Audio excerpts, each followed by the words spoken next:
Sean Penn is said to be one of those people in which there's a direct line between Marlon Brando and him because of the authenticity of performances on film. Sean Penn was Marlon Brando's great friend, and I am so pleased that he joins us this evening to remember his friend, Marlon Brando. Just talk to me about him, because you two are linked in some, not only because we're deep friends, but also because people look at this craft of acting and they see some direct connection, straight line from him to you that crosses generations. You know, there's the thing I thought of immediately with him, and I thought of it always, and I think all of the other people that I know that know him or admire him agree about it, but particularly those who know him, you know, Johnny Depp and the other actors that I know that he was a fan of and cared about. And is it, you know, it's like the line about, you know, talking about Marlon is like dancing about architecture. Yes. Yes. We would tell the stories would be rich, everybody would laugh a lot. Yeah. And then say, where does it come from? Yeah. And where does it come from? Oh, I don't know. I think, you know, that there'll be a lot of theories expressed in the next couple of days. I always imagine a little boy sitting in the weeds by a picket fence, fleeing alcoholism with an imagination that took him somewhere else. And that imagination developed into, you know, the greatest poetic actor that ever lived. Poetic actor. I think of him that way. I think, you know, I thought in the past, and anyone that reads Streetcar Named Desire will read a play about Blanche Dubois, but to see Marlon in it's something else. And this isn't because it's an actor serving himself instead of a play. It's because even the greatest writer of art of that time couldn't rise to the poetry of this creature that was Marlon Brando. And it overwhelms things, and yet gives one a gift on the level of any of the great plays. Do you know where it comes from within you? Or do you think he knew where it came from within him? You know, I would say that you know, he's going to see and hear everything I say now, and I just would be so embarrassed at his reaction of my trying to analyze that. No, I know. I tell you on the phone, I said, whenever I would have a conversation with an actor, he would call me up and say, why are you doing that? And if I had a conversation with a scientist, he would say, that's what you ought to be doing. You ought to be talking to more scientists. He felt that way. Yeah. Why was that? Well, I think that, you know, that Marlon deeply, you know, some of this poetry relates to a human sensitivity. Most of it does. And I think that he was, in his strengths and in his flaws, on the extreme level of sensitivity to the concerns of other people in the world. They talk about actors as observers, and there was nobody like him as an observer. You know, he knew what all 10 flies in the room were doing and thinking while he was talking to you. Yes. When you sat down, you have a little hole in your shoe that you cut because it was... I had a sore on my toe. So you cut a little hole in your shoe. You saw him recently.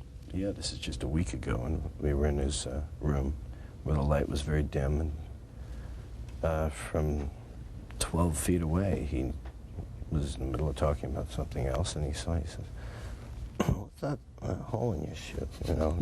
And I don't know another 80-year-old man who sees a tiny little hole in a black shoe with a black sock underneath it at 12 feet. Yeah. In it, you know. When you think about the times you've spent together, what were they like?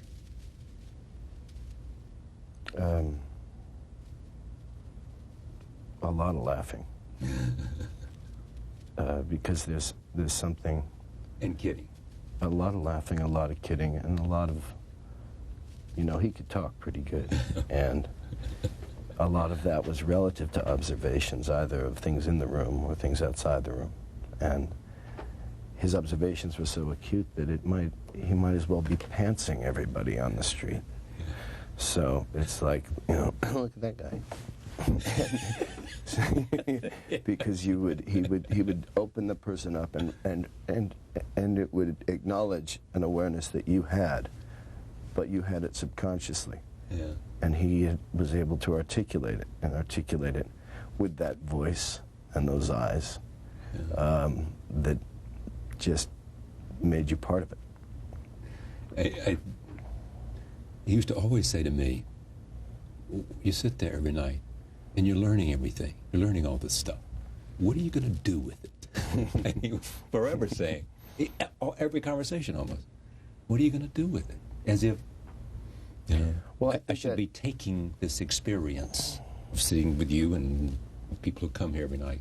There ought to be something coming out of it other than sharing it with a larger community. There was a pattern of that particular, I think, almost obsessive pattern of that, which relates to his concern for people and his admiration for people, which that would have expressed toward you, in his own desire to find purpose in those things that he understood, perhaps more deeply than most. He wanted to find a way where it would show something productive. I think that his involvements in social issues, as well as his involvement in motion pictures and the theater, always came back to him as a challenge of, well, what is it ultimately adding up to if things are still so ugly in so much of what happens in the world? And so that there was and then he would reemerge and try again. But I think to be that curiosity about, well, what do others do with that? And where can we make it really mean something? Was the one side of Marlon, which he would pursue, and when he did it, he gave things that last forever. And the other part of him was, now I've done that, and everybody said, rah, rah, rah, but there's still so much pain around. And I think that he was constantly torn about purpose. Mm. He, with you, because you knew him so well, and I think it comes out of what you just said, I once said to him, I asked him a lot to come have a conversation with me. He said no a lot. And I kept trying and always wanted to do it. On the other hand, I would say to him, if you have contempt for what you do, I don't want to do this. I have no interest in doing this. And we would have dialogue about this, how he felt. What do you think he felt about acting? Oh, I think he was extremely appreciative of it. I know he was, because I would hear him talk about the actors he loved. I would hear him talk about Johnny Depp. I would hear him talk about Daniel Day-Lewis and Jack Nicholson. Yeah, and you. But those are all have what in common? I mean, what does it say about him that those are people that... He had a great love for the art. I think that one of the things that's going to happen in these next days, and I sort of sadly anticipated it, is that there's going to be a revisiting of some of those things where, you know, I think he'd been taken for granted at a certain point. Of course he's great. It's Marlon. You know, there were amazing performances like Apocalypse Now, which, you know, almost across the board was attacked. And now they have to sit back without the threat of him pantsing them and see that once again some of the greater public, both in terms of his social concerns and his work, are going to have to review it and see what incredible gifts he left us with. You know, I think there's this that we forget often when we talk about, well, this is the first time talking about someone who's done what he did and what he did. But, you know, movies are an extremely new art form still today, if you relate it to painting or music or any of these other things. And you know, music's not going to get better than Tchaikovsky, and painting's not going to get better than Da Vinci or Rembrandt. And acting's not going to get better than Marlon Brando. That ultimate poem's been written. And you really think that? Infinite will be the amount of humanity that we have, that he offered on screen. Why can you watch Last Tango in Paris over and over again? I don't care if you've watched it on a constant loop since it came out. There'll be more discovery, and it's that kind of ultimate depth, and that kind of,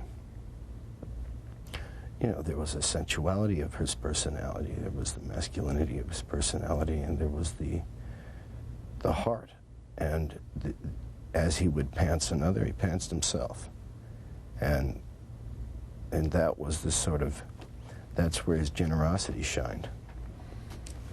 Do you think he was plagued by expectation? That somehow people had, as you suggested earlier, because of his gifts and because of what he had done so early, that everybody had their own idea of what he was and what he ought to do? Well, of course, there's that. I think there's also the practical reality of filmmaking, which has thrown off a lot of chefs in that kitchen. and so much of the beauty of what he did, I think, was in hungrier times and so on. He being fueled by the rage against that machine doesn't deplete immediately. It doesn't deplete the talent. It doesn't deplete the willingness to share the talent, or the belief that's of value to share. I think after a period of time, you want to feel. You don't need to have, as he proved. You can still, that talent can still grow, but you want to feel some food coming back in. And, he's one of the great examples of the way that this culture ultimately treats their geniuses, maybe not so well. But it's a two-way street. How so? He knew how to burn a bridge pretty good. and I think that the same way in which things were expected of him in an exaggerated way, he probably came to expect a tolerance, because he was the canary in the coal mine. And so when he came up, he didn't want to have to give them a bath. It was time for them to give him a bath and get the coal dust off him. But I think of him and you. You have, and you've talked to me about this before, things just converged for you recently, in the last several years. A whole combination of things reflected in Mystic River and other performances. I mean, somehow you went from a period of, at an earlier time, of rage about acting to a point where things converged in terms of scripts and opportunities, and you feeling that you were at the height of your power. I hear a giggle from above saying, what is he? He's going to make you talk about yourself now. Ha ha ha. And I'm not going to do it. That's exactly what he would say. He would say, I know what he's doing. I've watched him. Oh, yeah, he knows you very well. No, probably ways I don't want to know. But he says, continuing, what did he give you? What was you? I started early on this friendship saying, I'll be sycophant, I'll be pal, I'll be co-worker, I'll be, he had given so much before I ever met him. Just, in the way that he created an excitement about the work that I and we in this business do, and also, made it very clear that there are no limits to how you can share that human experience with other people through acting. So, as it turned out, we had things in common and struck up, what I might say most valuably was a great friendship. And so he gave me the things that a great friend gives you. He gave, concern and laughter and I, compassion, understanding. Yes. motivation, Yeah, encouragement, wisdom. all of the above. Mm. And when you should be admonished, would he admonish you? Yeah, we had our periods of riff. Riff? Yeah, there were times where it's, hey, it's Sean. Is that right? Sure. Just boom. Yeah. Yeah, but then, you'd give it a month and... Then you call up and say... Well, then my wife would answer the phone at 2:30 in the morning. Yeah. It's Marlon. You take care of this. That's right. Because he was up watching you, the second running. I know. And he would say, you take care of it. I mean, can I tell you, at a moment like this, I wish I'd kept every voicemail that I had of one of those calls saying, Yeah. He used to sign notes to me as Bran Flakes. Bran Flakes. Was that what he used with? Bran Flakes here. Yeah. Bran Flakes here. Yeah. I think that in some way he'd come to look at his own name as a cliche, and so he futzed with it. Yeah. The last big laugh I got out of him was when I had checked into a hotel here as Molly Ringwald. Just to know the names you have used. And I won't use it hotels. again. But when he got that news, he left me. He was in stitches and said, I've never used a girl before. But those kinds of little things, he was, that speaks to the playful humor he had. Those were the things that would get him crying on the floor. Oh, that's great. But you know what else it speaks? It speaks to somebody who's alive. Who's alive. Yeah. If he notices both observant and alive. I mean, it's just not a name. I mean, it says. And he was so alive until he's not now. Obviously leaving behind an awful lot. But yeah, he lived it, though uncomfortably at times, to the end. His mind was sharper than mine will ever be, right to the end. And so... There were so many people, just think the four you named, or three you named, Johnny, Jack, Daniel, Day-Lewis.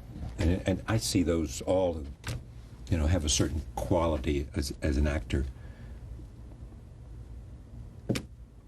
Could you guys not get him, not find a way to bring him back to the stage? The stage? No, I mean film. Yeah, the stage. The last time I did a play, he called me and said, "What are you doing?" I said, "I'm doing a play." He said, "That would for me be like summoning up the Inquisition." But yes, no, and I tried, and he was game to do it. I think he wanted to know that financial people would treat him respectfully, and he wanted something that he would sink his teeth into. It wasn't, there's going to be a lot of tributes to Marlon, right? But it's silly to say Hollywood ever, because Hollywood at large is a lot of different things. But it was not easy to finance a movie that he would be the lead in towards the end. People will waste money on a lot of stuff, but they won't spend money on the time it takes for an actor like that to create what he creates. And a lot, I think we lost a lot that's not where the finger can't be pointed squarely at Marlon. I know that we did. I'm sure we did. Absolutely. I mean, you could put the finger at him at a lot of things. I mean, he bears responsibility significantly. Yeah. He does. But on the other hand, this is also somewhat our greed, because it's there. If you pick one of so many of the movies, and it's time capsule enough to share, for me to share with my kids what was so important about him. It would have been nice to have had more paintings to hang in the museum, but but nobody's going to get bored looking at the Mona Lisa if that's all they got. And seeing something different every time they look. Yeah. You have mentioned several times that there will be all kinds of tributes. They began here, they're everywhere, and then since the word came over, people, we knew we'd be talking about Marlon. Because people say this: there was acting before Marlon, and there was acting after Marlon. After they saw him, after he was on the stage, after he was on film. Tell me what that means. Well, it's funny, because I talked to Marlon, there was acting before Paul Muni, and there was acting after Paul Muni. Yeah. For me, I can't be analytical about it, but I can say that I think this would have been true if a student said of their professor Marlon, there was learning before Marlon, there was learning after Marlon. If he was, it was who he was an actor, was a poem. He was a poem. Yeah, and he lent it mostly to acting. But he was a writer. He wrote his dialogue in Last Tango in Paris. That he didn't write it all on paper, he just let you see him write it. But you're not going to find that dialogue in the original text of that screenplay. That's Marlon writing that. And it's some of the greatest character writing dialogue that's ever been written for a contemporary character. He had it in so many ways. He had it, he was an inventor. He was, and not an inventor without some really interesting ideas. And that's why his interest in science, and he pursued a lot of scientists to flesh out some of the ideas that he had. He was a force of nature, that we're lucky to have when it comes along once in a while, and he just happened to lend that to acting mostly. I listened to you, and it seems to me that you're, there's a heaviness in your sense because of your personal loss, and you feel that almost rather than speaking about, because he's up there watching, other than speaking about all the things that everybody else is going to write about. They're all going to write about the greatest actor of all time, and they're also going to write about the fact that you are the inheritor. You are the inheritor. You don't. Well, I mean, Marlon said that at times, and but he, knew best to say it also about some of the people I just mentioned. I think that, we get some really great people out there today, and they would all say the things that I'm saying. They would, Johnny would if he were sitting here, Daniel would, Jack would. I think, that we didn't learn how to act like him, because that would be a futile mission. But I think that he unveiled the level that you have to at least try to unveil in yourself as an actor, and it was almost like,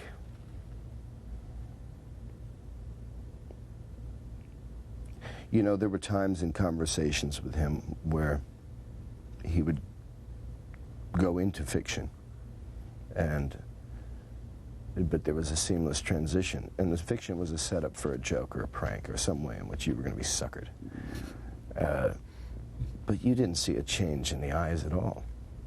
My wife will always tell me, you always go to half-mast when you're going to tell a lie or a joke.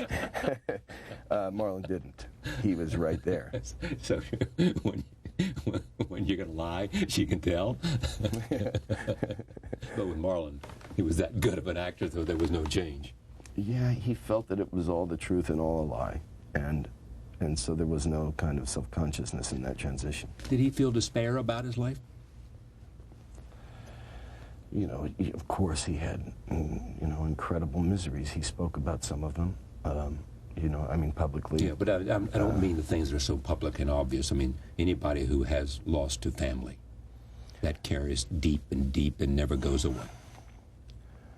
I mean, I saw it again just last week when I saw him. You know, it was a very buoyant conversation to the degree that he could have when he was having trouble breathing. But when he spoke about things that he disdained, it wasn't with an anger, it was with a kind of, it reminded me in a way, and what he was talking about was certain political liars on television. And he just couldn't watch it anymore. And it felt a lot like there's a moment in Last Tango where he runs after I think the lover of his dead wife, and beats him up in an alley. Beats this guy up in an alley. And then you see him just sort of disgust with himself, and it just becomes sadness instead of anger. And I think that the things that happened in the world that were painful affected him in a way that you could call despair. On the other hand, the things, you know, he could talk about, you know, having a hummingbird feeder outside your window. Yeah. And to then, no matter how close, to then also get a set of binoculars by your bed. And you hear him talk with incredible joy about being alive when he talked about those things. And he meant it. You know, he had, this is where he had a kind of patience for letting himself see things that I think many of us take for granted, and the kind of the electricity with which he spoke about those things, you know, did sort of lead you to go out and watch an ant line for 2 or 3 hours. They marched along. Yeah. Say, if I look at that long enough, can I act like you? Can I act like you, the ant? When you talked to him a week ago, did you know it was close to the end? Yeah, he was. He'd been having some trouble for a couple of years, and on oxygen and so on, and so he was in worse shape, but I'd heard him in worse shape before. I'd not necessarily seen him in worse shape, but heard him on the telephone where he was having a tougher time talking, and then he'd make these big comebacks. But it was the first time that he said that he thought he might not beat it. And so, while it's a surprise that it's today, I think yesterday, I think probably least of all a surprise to him, he would have, one sense he would have known it was coming. There's something about genius that, as far as you know, that makes life that much more complicated because you see it more clearly, you see everything, through a different kind of prism. Well, it's, you read the biographies of these guys, it seems like it's a rougher thing. A friend of mine had a thing he used to do, which I've since borrowed, not accusing myself of the genius of this friend of mine, but he'd walk through the lobby of a hotel with a grim look on his face, and somebody would say, why don't you ever smile? And he'd say, it's tough knowing this much. But Marlon... It's great. It's so good. Marlon knew that much, and he did smile, You miss him a lot. Not being able to get a phone call at 2:30 saying, it's for you. Yeah, I think we'll all miss him. I'm sure will. Is there anything that ought to be said that the conventional wisdom doesn't say, that ought to be said that at this time, because you're here and I'm here, and I'm deeply in your debt to come at a time like this, to share this, that that we don't know. I mean, we know that the greatness of an actor. We know some of the demons that he had. We know of the frustrations. We know because of you of the insights he had about stuff. Anything that we should add to this portrait? You know, these things are going to come out along the way. It's a funny moment, you know, this is all, you know, going to be, you know, here I am talking about it, and people are going to be talking about this a lot in these next days. But, you know, I think finally what he had to share, even privately, because of the nature of the work that he did and what he left behind, is there to be revealed for everybody, not just those of us who are, you know, had the great fortune to know him. But, you know, that was circumstantial and you know, certain luck on commonalities, but, and the same job description and so on. But he had, you know, he had that friendship to offer everybody, and it's in the movies. And he had that care, and he had that love for people, and his family. And you know, it's going to be interesting to see how how it registers in the culture. You know, I was thinking coming in here today. You know, what's going to be interesting is I think that, you know, some younger people are going to go out and see get some of his pictures now. That's exactly what I was thinking. And I think it's a good time for people to touch base with anything that had a revolutionary sense of truth. And he certainly had that. A revolutionary sense of truth. Thank you. You bet. Great to see you. Thanks. Sean Penn.